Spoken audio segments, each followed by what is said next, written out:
23వ కీర్తనలో శాంతికరమైన జలముల యొద్ద నేను మిమ్మల్ని నడిపించేదను. శాంతికరమైన జలాలు అన్నప్పుడు నా వెనక మీరు చూస్తున్నారు, నీళ్ళన్నీ కూడా ప్రశాంతంగా ఉన్నాయి. అదే సముద్రం ఒడ్డుకి వెళ్ళామనుకోండి, ఘోష వినిపిస్తూ ఉంటుంది. సముద్ర ఘోష, సముద్ర కెరటాలు ఎగసి పడుతూ ఉంటాయి. దేవుని ప్రజలైన మనం గుర్తించాల్సింది, ప్రభు ఏ మాట చెప్పినా దాని వెనక ఆత్మీయ అర్థాలు ఉన్నాయి. శాంతికరమైన జలముల యొద్దకు నేను మిమ్మల్ని నడిపిస్తాను.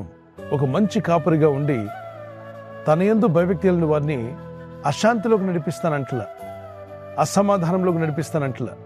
ఈ లోకంలో చాలామంది అన్నీ ఉన్నప్పటికీ కూడా అశాంతిగా బ్రతుకుతున్నవారు, నెమ్మది లేని జీవితాలు జీవిస్తున్నవారు, డిస్టర్బ్డ్గా బ్రతుకుతూ డిసప్పాయింట్ అయ్యి డిస్కరేజ్మెంట్లోనే బ్రతుకంతా కొనసాగిస్తూ ఒక విధమైన డిప్రెషన్ గురైన వాళ్ళు చాలామంది ఉన్నారు.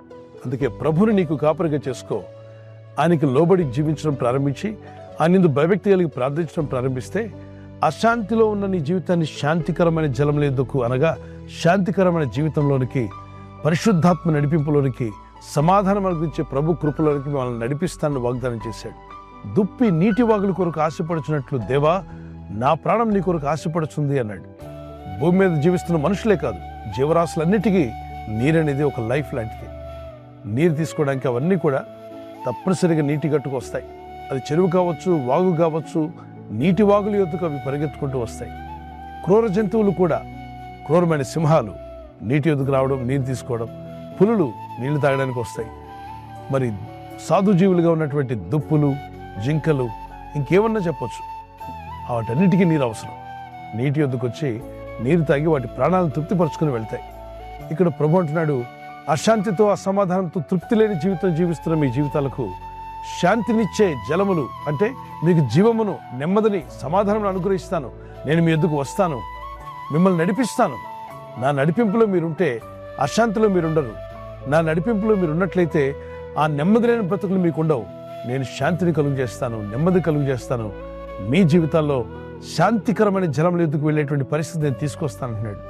మీకును మీ కుటుంబాలకు శాంతిని, సమాధానం అనుగ్రహించాలని ప్రభు కోరుతున్నాడు. ప్రార్థన చేసుకుందాం. పరిశుద్ధమైన మా ప్రియ తండ్రి, మీ లేఖనాల్లో రాయబడినట్టుగా ఈ వాక్యమును ధ్యానించి ఎవరైతే ప్రార్థిస్తున్నారో వారందరినీ దర్శించండి. అశాంతి నుండి శాంతిలోకి వారిని నడిపించండి. కృంగిపోయిన వారిని జ్ఞాపం చేసుకురండి. శాంతి లేక, సమాధానం లేక, నెమ్మది లేక జీవిస్తున్న వారికి ఇప్పుడే మీ నడిపింపు ద్వారా వారికి శాంతికరమైన జలముల యొద్దకు నడిపించే అనుభవంలోకి, పరిశుద్ధాత్ముడు ఇచ్చేటువంటి ఆనందము, సమాధానంలోకి వారిని నడిపించండి. Those who are disappointed, discouraged, those who are living in depression, Lord Jesus, set them free from depression. Give them peace of mind, joy and happiness. వారికి, వారి కుటుంబాలకు, వారి పిల్లలకు శాంతిని, సమాధానం అనుగ్రహించి ఈ రాత్రి నెమ్మదితో పండుకొని సురక్షితంగా కాపాడబడినట్లుగా నీ అగ్ని కంచి వేసి మమ్మల్ని కాపాడండి.